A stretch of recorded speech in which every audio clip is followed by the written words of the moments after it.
মমতা ব্যানার্জি আসছে, শারদীয়ার শুভেচ্ছা। মমতা ব্যানার্জিকে আমি ভালোবাসি,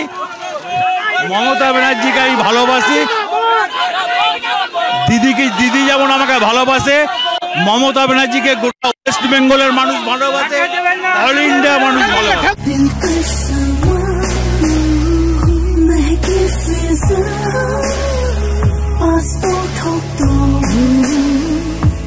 Monet Passport, French artistry in perfumes. Never let go. দীর্ঘ 18 মাস তিহাড় জেলে কাটানোর পর মঙ্গলবার বীরভূমে ফিরলেন অনুব্রত মণ্ডল। আর তাৎপর্যপূর্ণভাবে এদিনই তাঁর বাড়ি থেকে মেরে কেটে 1 কিলোমিটার দূরে বোলপুরের গীতাঞ্জলি প্রেক্ষাগৃহে প্রশাসনিক বৈঠক করলেন মুখ্যমন্ত্রী মমতা বন্দ্যোপাধ্যায় ও অনুব্রত মণ্ডল। দুজনেই যখন একসাথে বোলপুরে, তখন এতদিন বাদে তাদের সাক্ষাতের সম্ভাবনাও জোরালো হয়েছিল। দেখি শরীর পায়ের অবস্থা খুব খারাপ, দরকার হলে দিদির সঙ্গে দেখা। কিন্তু শেষমেশ মমতা বন্দ্যোপাধ্যায়ের সঙ্গে সাক্ষাৎ হলো না অনুব্রত মণ্ডলের। এমনকি মুখ্যমন্ত্রীর মুখে শোনাও গেল না অনুব্রতর নাম। মুখ্যমন্ত্রী বলেছিলেন জেলার নেতারা যেন সম্বর্ধনা দেয়, ভরসা রাখতে পারলেন না।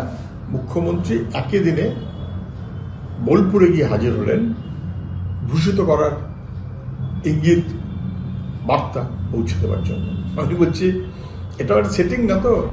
তবে কাহানি মে টুইস্ট আরও বাকি ছিল।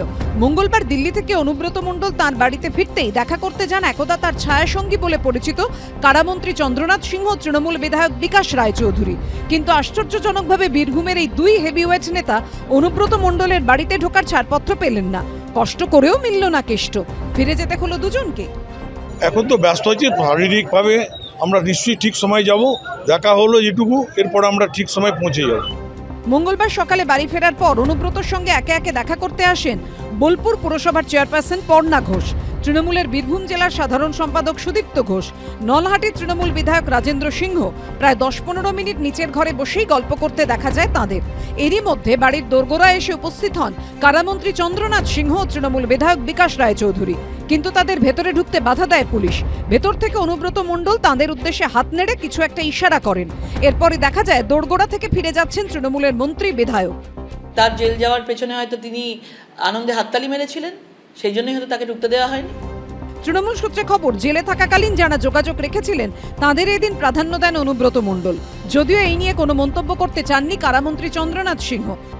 উনিও দীর্ঘদিন পর ফিরেছেন, ফলে শারীরিক ক্লান্তি নানা ব্যাপার থাকে। আমি জানি না, আমি যেটা জানি না এ বিষয়ে আমাদের বলার কোনো এখতিয়ারও নেই।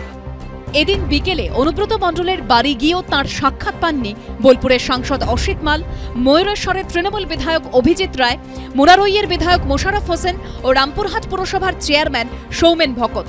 15 মিনিট অপেক্ষার পর ফিরতে হয় তাঁদের। এখন আবার জানা গেল বলে আজকে খুব ক্লান্ত, আর নামতে পারবো না। হ্যাঁ, কালকে ফার্স্ট হাফ নয়, সবাই সেকেন্ড হাফে এসো।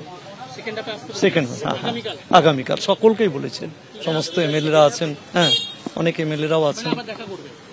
হ্যাঁ, যারা দেখা করতে চাই কালকে। এদিন বাড়িতে নেতা কর্মীদের সঙ্গে কথা বলার সময় কার্যত কান্নায় ভেঙে পড়তেও দেখা যায় একদা বীরভূমের দোর্দণ্ড প্রতাপ এই নেতাকে। ভাস্কর মুখোপাধ্যায়, কমল কৃষ্ণ দে ও রঞ্জিত সাউয়ের রিপোর্ট, এবিপি আনন্দ।